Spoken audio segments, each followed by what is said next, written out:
Hi, my name is Alex Hormozi, and I own Acquisition.com, and our portfolio companies will do $85 million this year. What I want to talk about today is one of the pivotal moments in my life that took me from really just getting into a head-on collision in a DUI and having basically no money to my name to 12 months later having $3 million in profits, not knowing what to do with it.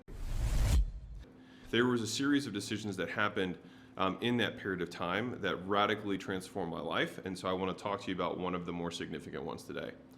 And so, kind of like I just alluded to, leading into my DUI head-on collision, I had 6 gyms, 2 with one partner.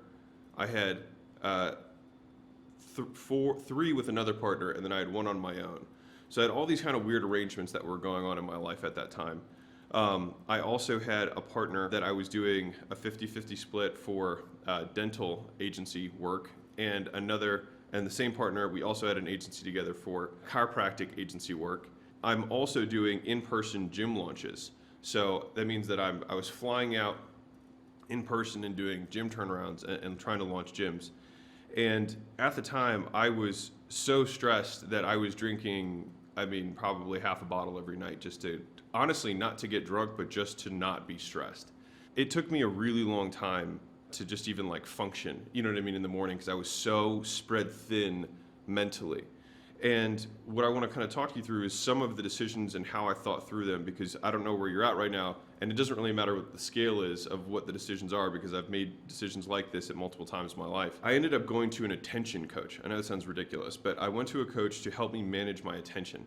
And so one of the things that I think us as entrepreneurs, we think about all the time is we're managing our time, we're trying to be productive. And I worked every hour of the day that I was awake. And yet I still didn't have that much money at the time. Everything was tied up in, the gyms and all that kind of stuff and cash flow for employees and all that kind of jazz. And this coach had kept telling me, he's like, you need to aggregate your attention. You need to focus. He's like, you're spread all over the place.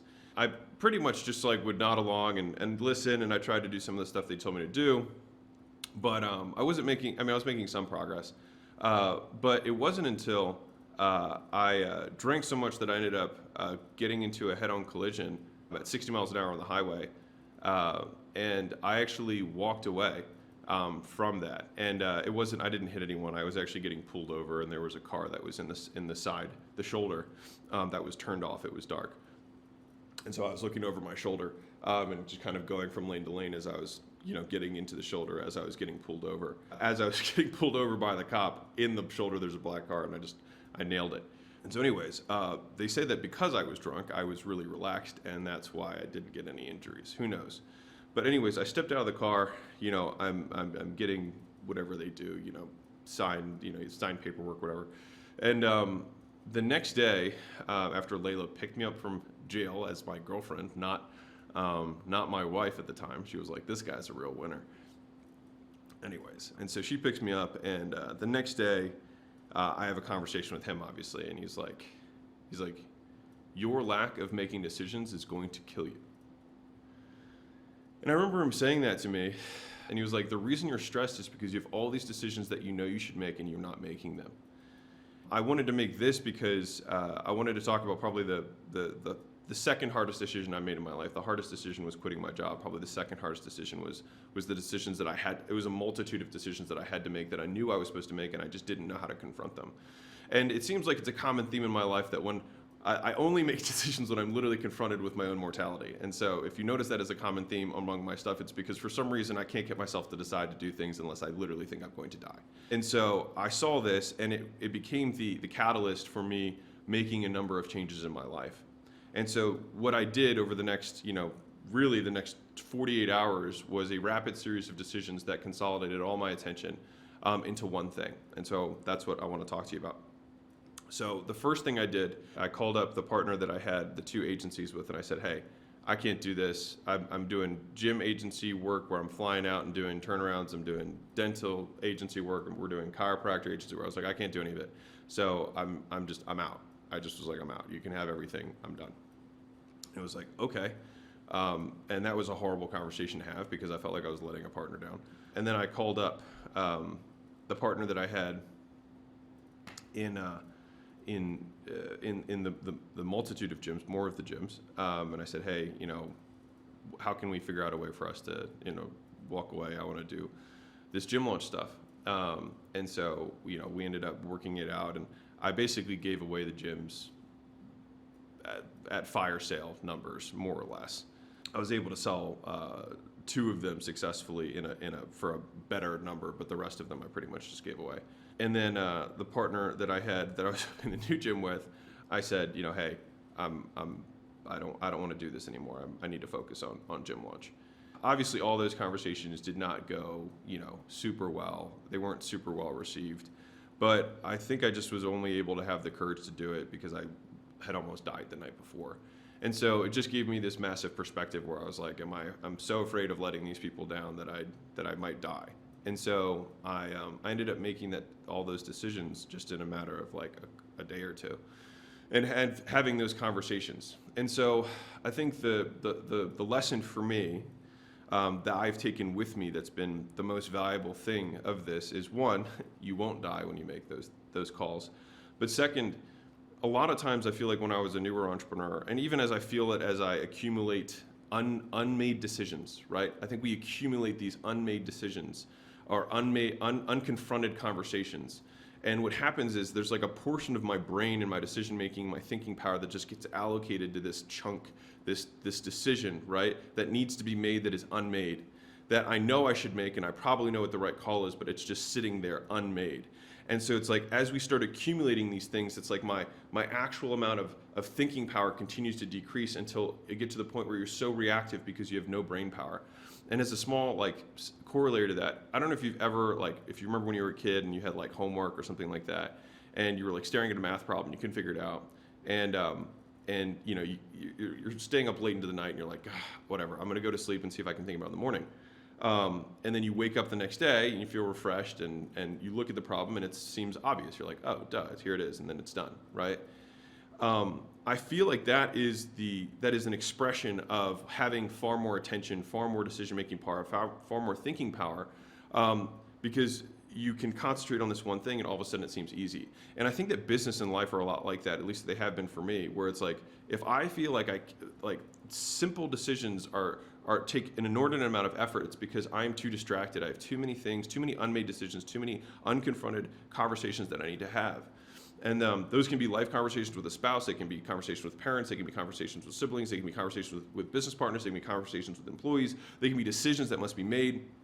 And I think one of the most powerful things that I've tried to remember is I'm only one decision away from changing my life. Just one decision. I'm one decision away from changing my life. I can quit my job. That is one decision, right? I can start a business. That is one decision. These are decisions that we have to make at some point in our life, and these are like the crossroads.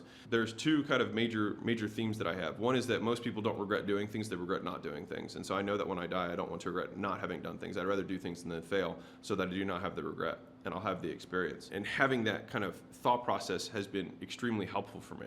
To draw back to the point of this whole thing, when I made these decisions, and Layla was with me because she basically said as well, after I got off the phone call with the coach, she was like, if you don't change things, she's like, I'm not, this has got to change. I'm not going to be around. She kind of indicated that. She didn't say it directly, but I think I understood. I could read between the lines. And I valued my relationship with her more than a lot of the other things that were going on in my life. And I could tell that she was a little bit outside of the storm that was Alex Hormozi at the time, the storm of chaos. And so she was like, you have to make these calls. And so I made these calls physically, phone calls, and also these decisions.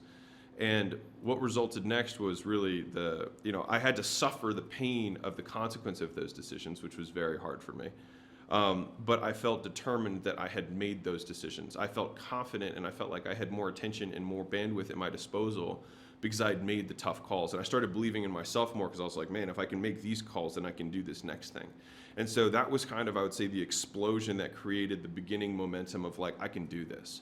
After I basically shut down as many different side projects as I could, that's when I went all in on Gym Launch. And so Gym Launch actually was started in 2016, which was probably 2016 into the first half of 2017 was the worst 18 months of my entire life. And that was also when I coincidentally met Layla, my wife. So she saw me at the absolute worst, and for some reason decided to stay with me because she believed, which is why she'll always have my eternal gratitude. We made this call. I ended 3 partnerships. I sold sold or let go of, fire sold, you know, at the time, I guess if you were just trying to number those, I had like 9 businesses or something that was going on. And so this is one of those things where people are like, man, I have so many businesses, you know, et cetera. And it's like, you have to do them in the right sequence. Like I was barely making any money, and I had all these businesses, so I could feel good about my status, when in reality, I knew that I wasn't that successful. And so it was only when Layla was like, this gym launch thing is working. Like all we have to do is just give it our full attention and it will work. At that point, I felt so, I want to say defeated, but I also felt like my slate was clean, right? I had cleaned the slate, and like I pushed everything off to the side in the face of my mortality, that the stress of not making these decisions was going to kill me. And so that's when I just focused full in on gym launch, and things kind of took off. And I think in another video I'll tell you that story of how things actually started there, because I think it's valuable for a lot of people who are going through it right now. But I guess I wanted to make this video because the takeaway that I had from that is that I'm always one decision away from changing my life.